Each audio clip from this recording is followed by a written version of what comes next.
Pourtant, Ted Gunderson, ancien agent du FBI qui a passé sa vie à enquêter sur les sacrifices humains, affirme que le meurtre est la base même du satanisme.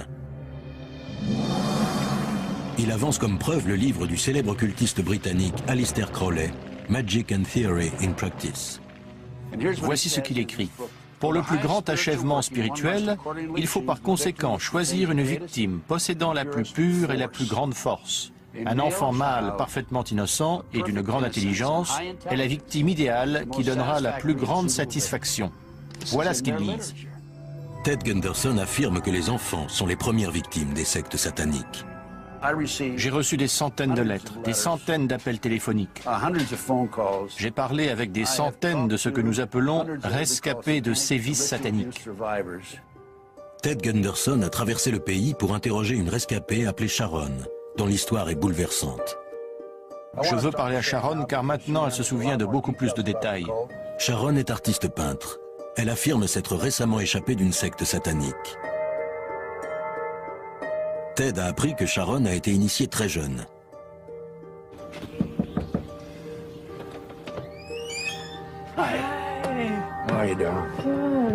Pour commencer, comment manipule-t-il les gens? Ils commencent avec de très jeunes enfants. Ils les mettent sur un autel et leur donnent un nouveau nom. Ensuite, ils leur disent « Tu es endormi, ce qui t'arrive n'est pas réel », tout en pratiquant un rite satanique sur leur corps ou sur leur esprit. Sharon se rappelle parfaitement sa cérémonie d'initiation. L'un des chefs a coupé le cou de cette chèvre noire.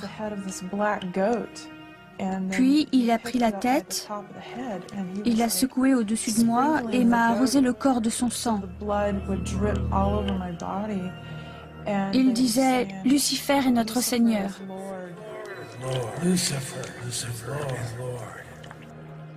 Sharon explique à Ted Gunderson qu'elle avait effacé de sa mémoire tous ses souvenirs jusqu'à un événement traumatique survenu 6 ans plus tôt.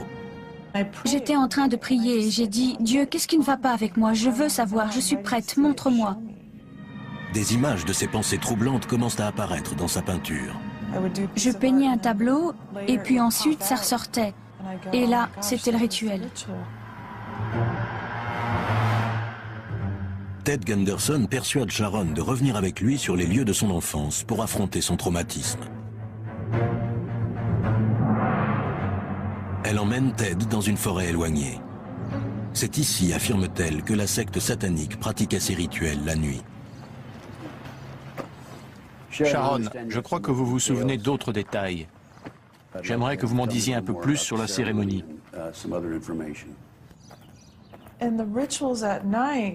J'ai vu des choses terrifiantes la nuit lors de ce rituel. Il y avait 3 hommes vêtus de noir qui m'attendaient.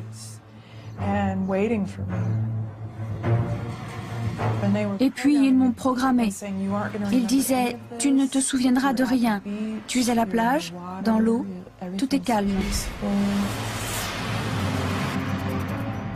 Puis Sharon entraîne Ted plus profondément dans la forêt, vers un lieu où, dit-elle, les membres de la secte l'ont emmené plusieurs fois. C'est juste là-haut. Ils m'ont emmené ici la nuit. Nous sommes montés jusqu'à la chute d'eau. Ils priaient Lucifer et parlaient une drôle de langue. Ils ont totalement manipulé mon esprit pour que je ne me souvienne de rien. Il y a des années, lors d'une promenade ici, la vue de la chute d'eau a fait brutalement ressurgir ses souvenirs. J'ai senti qu'il se passait quelque chose. Vous vous êtes souvenu? Oui, tout est revenu. La douleur. Pire encore, Sharon affirme que la secte a pratiqué ici le plus abominable des actes, le sacrifice humain. Je me suis souvenu de 4 bébés. Et les 4 ont été tués lors du rituel. C'est moi qui ai dû les tuer. Les souvenirs de Sharon sont-ils authentiques ou bien est-elle victime d'une suggestion externe? Quoi qu'il en soit, ces souvenirs sont trop lourds pour elle. Comment vous sentez-vous après cette visite? Perturbé?